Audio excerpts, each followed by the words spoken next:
Good morning, everyone, and welcome to CVHP News. I'm Sonora Scott. It's Monday, March 2nd. Let's start this week with a little good news and some Monday motivation. Some folks got help with their vehicles free of charge during the Heartland Church Car Clinic.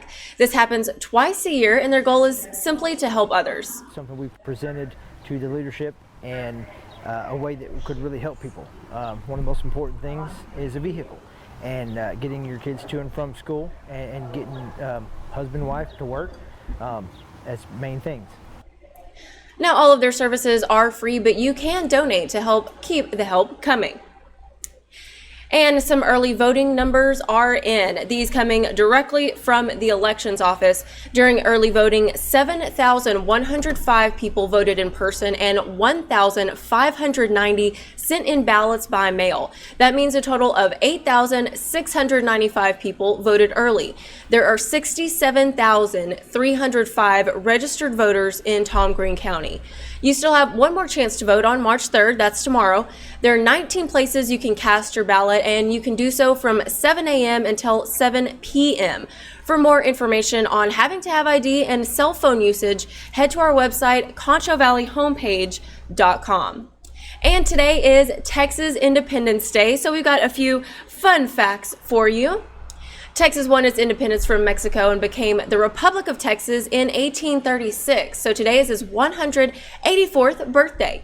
Some other quick facts. The date of statehood is December 29th, 1845. The capital is Austin. Its nickname is the Lone Star State. The motto is friendship. The tree is pecan and the flower is bluebonnet. The state bird is the mockingbird, and we are going to have a guest to tell us a little bit more about Texas. So we are going to talk about some interesting stuff here for Texas history.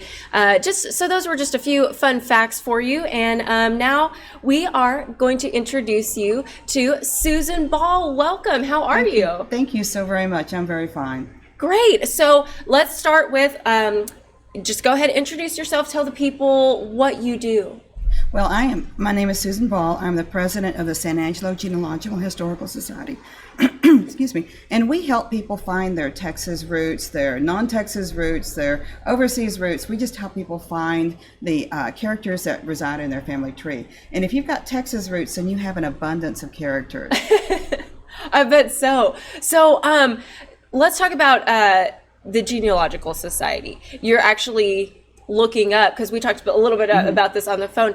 You're not necessarily going back into Texas history, but you're finding those people from Texas. We do. What we do is it's a combination of a intensive detective work through history, searching for individuals rather than macroscopic ideas. We're dealing with microscopic history on the person level, and it's a lot of fun. And you find out how your ancestors were involved in particular events and activities.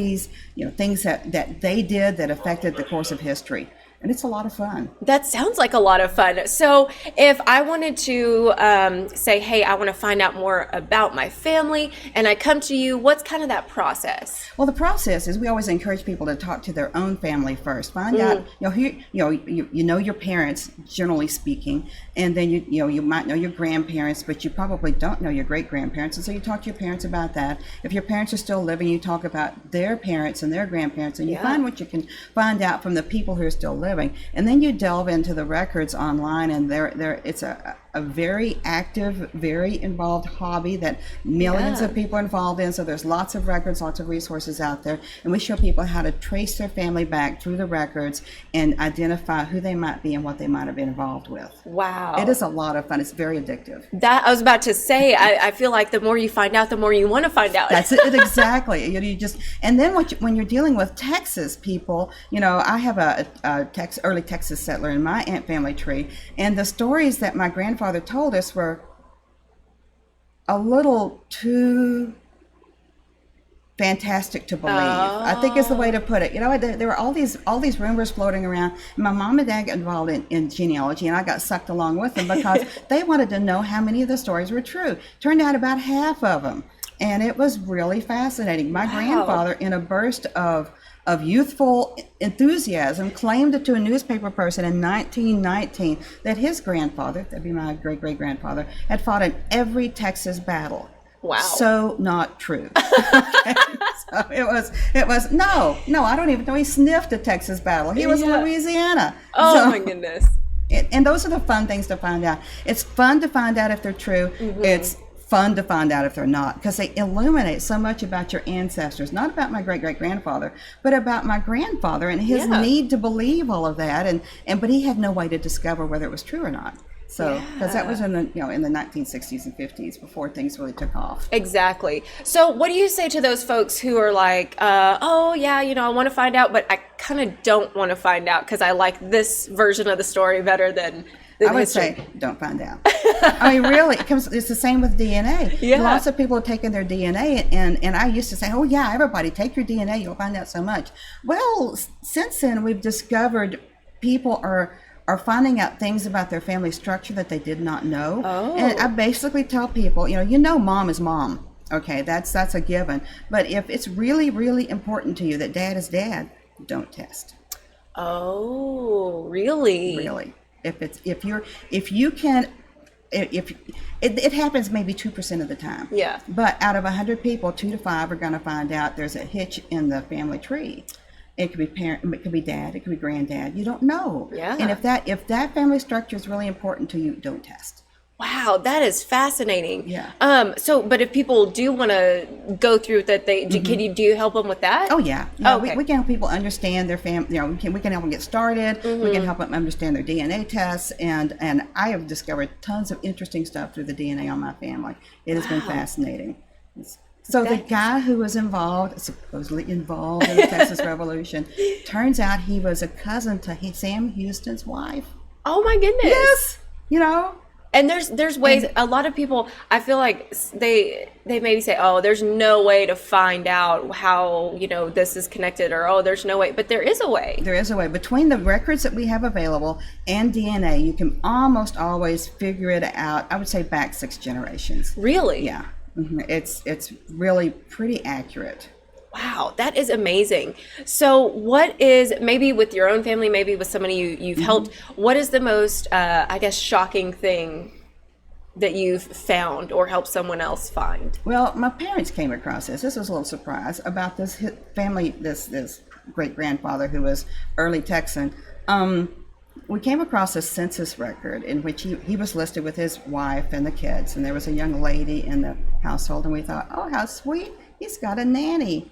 No. Uh-oh. That was his other family. Oh. The illegitimate family, and that's my family.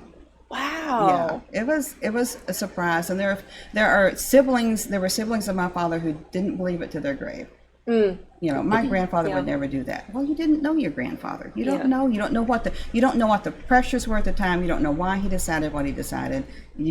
These are things that happened, and you just go on. Yeah, and like you say, it's the things that happened. Yeah. And so what do you what do you tell people who maybe find something out that's shocking, and how do they deal with that? We cannot project onto people of that time our expectations. We have our expectation of how society works and how people interact, and we know a lot about what's going on in other people's lives that people of that time didn't particularly know. For example, you could have a separate family one county over, and the people in the other county probably didn't know. Yeah. But you just can't expect them to behave as you'd expect your own parents to behave. My general rule of thumb is, if it's your parents that did something, you're horrified. If it's your grandparents, you're just don't like it. But if it's your great grandparents, well, you tell everybody because it's just part of life, and you can discuss that. But you just can't let it bother you. You just can't. Yeah, definitely. So for everybody watching, they say, okay, I'm interested now. I want to find out, how do they get a hold of you, and how do they start that process? Okay, we have an email. We have a website presence. It's www.saghs-tx.org. They can email us at info@saghs-tx.org. We have a meeting tomorrow night. We meet a monthly, September through May, barring coronavirus. So at the Trinity Lutheran Church, which is on the Loop, just between Foster Road and Okay. Knickerbocker, Okay. right there. It's a nice church. We meet in the fellowship hall, and we actually meet tomorrow night, Tuesday night at 7 o'clock. We're bringing a speaker in from Austin. His name is Randy Whitehead, and he's going to speak on federal land records, finding the old home place. And that's not Texas, because we're not a federal land state. We're a state land state. It's going to be like Oklahoma and Mississippi and all these states in which the United States was responsible for transferring land from sovereignty to the individual through patenting. So that'll be fun. Find out if you got Oklahoma roots or Kansas roots or something like that. Come find out how to find that through the Bureau of Land Records. It's a very interesting presentation, and the speaker's very good. He's a friend of mine. He's very good. Wow, and like you say, I'm already hooked. Like, and I want to find out more, and then that makes me want to find out more. So that's a great way to really just find out your history, find out where you came from, and why is that important to really know where we came from? Well, I find that it roots us. You know, it gives us an idea of our place in history. It gives us the fact that our family, to know what they struggled to do to get us where we are today. For example, my great grandmother and great grandfather were pretty itinerant in their lifestyle. What they did is they called it followed free grazing. Before land got when it was just pasture land in the Oklahoma and Texas Panhandle, they had herds of horses that they ran. My grandmother decided she did not want that life for her kids, and she packed up their wagon and she drove them to the nearest school, which was Charles Goodnight's school outside of Amarillo, back when it was just prairie, and she took in laundry so that her kids could go to school. Wow. You know, and to know that she did that so that her kids could succeed, well, then that's important to me to know. Yeah, definitely. Man, I want to hear more stories. I'm ready.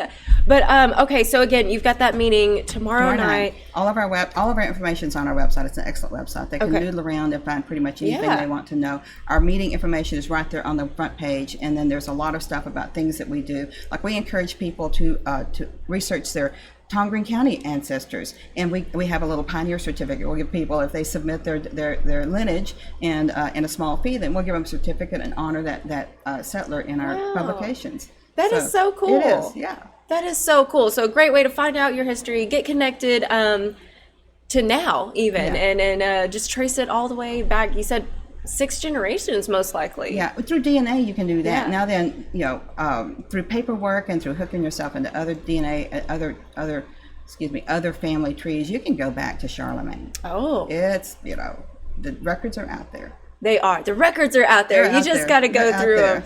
Well, that's why we have Susan to help you go through those records. Susan, thank you so much for coming on the show today. Well, we really appreciate it. Thank you for inviting me. I appreciate it very much. Of course. And thank you all for joining us for CVHP News. Don't forget to follow us on social media and download our free app. All you got to do is search Concho Valley Homepage in your app store. That's all for right now, but hey, we're going to see you right back here tomorrow. Happy Texas Independence Day, everybody.